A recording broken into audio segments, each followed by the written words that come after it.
গুনাহ করেছো, এই গুনাহ করেছো।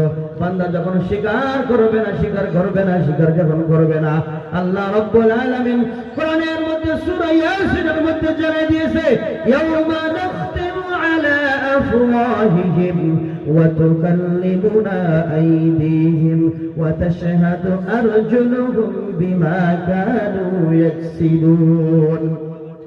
আল্লাহ রাব্বুল আলামিন কাল কিয়ামতের ময়দানে বান্দার যখন গুনার কথা মুখ দিয়ে অস্বীকার করবে, গুনার কথা যখন বান্দারা অস্বীকার করবে, আল্লাহ রাব্বুল আলামিন তৎক্ষণাৎ সেই বান্দার মুখ আল্লাহ বন্ধ করে দিবে।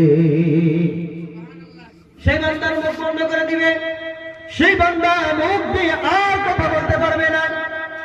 যখন বান্দা মুখ দিয়ে কথা বলতে পারবে না, কথা যখন বলতে পারবে না, তখন আল্লাহর হুকুমে সেই বান্দার প্রত্যেকটা অঙ্গগুলো আল্লাহর সাথে কথা বলতে শুরু করবে। আহারে আহারে, বান্দা যে জায়গার মধ্যে দাঁড়াইয়া গুনাহ করেছে, যে জায়গার মধ্যে শুয়ে গুনাহ করেছে, সেই জায়গার মাটি, জমিন, গাছ, ঘাস পর্যন্ত আল্লাহর কাছে নালিশ দেবে। এই বান্দা এই জায়গার মধ্যে গুনাহ করেছে, এই জায়গার মধ্যে শুয়ে গুনাহ করেছে, এই জায়গার মধ্যে দাঁড়াইয়া গুনাহ করেছে, এই জায়গার মধ্যে গুনাহ করেছে। সেই বান্দার কানগুলো আল্লাহর সাথে কথা বলবে, আল্লাহ আমি নিজে এই কান দিয়ে শুনেছি, আল্লাহ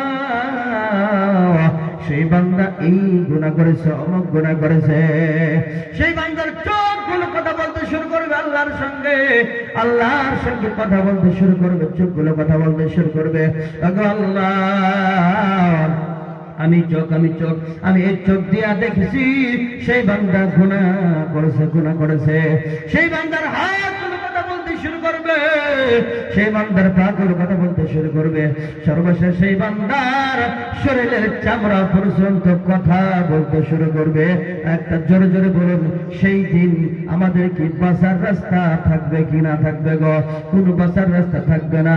আমার বন্ধুরা, আমার ভাইরা, আজকে আমরা যখন গুনাহ করি, গুনার সঙ্গে যখন লিপ্ত হইয়া যাই, আরে আমরা চিন্তা করি না আমাদের দুনিয়া ছেড়ে সবার একদিন কবরের মধ্যে যেতে হবে। যেই কবরের মধ্যে নাই কোনো বাতি, যেই কবরের মধ্যে নাই কোনো সাথী, যেই কবরের মধ্যে নাই কোনো বিছানা, যখন বান্দারা গুনার সঙ্গে লিপ্ত হইয়া যায়, বান্দারা যখন গুনার সঙ্গে লিপ্ত হয়ে যায়, যখন গুনার সঙ্গে লিপ্ত হয়ে যায়, আল্লাহ রাব্বুল আলামিন ডাক দিয়া বলে, ইয়া আইয়ুহাল ইনসানু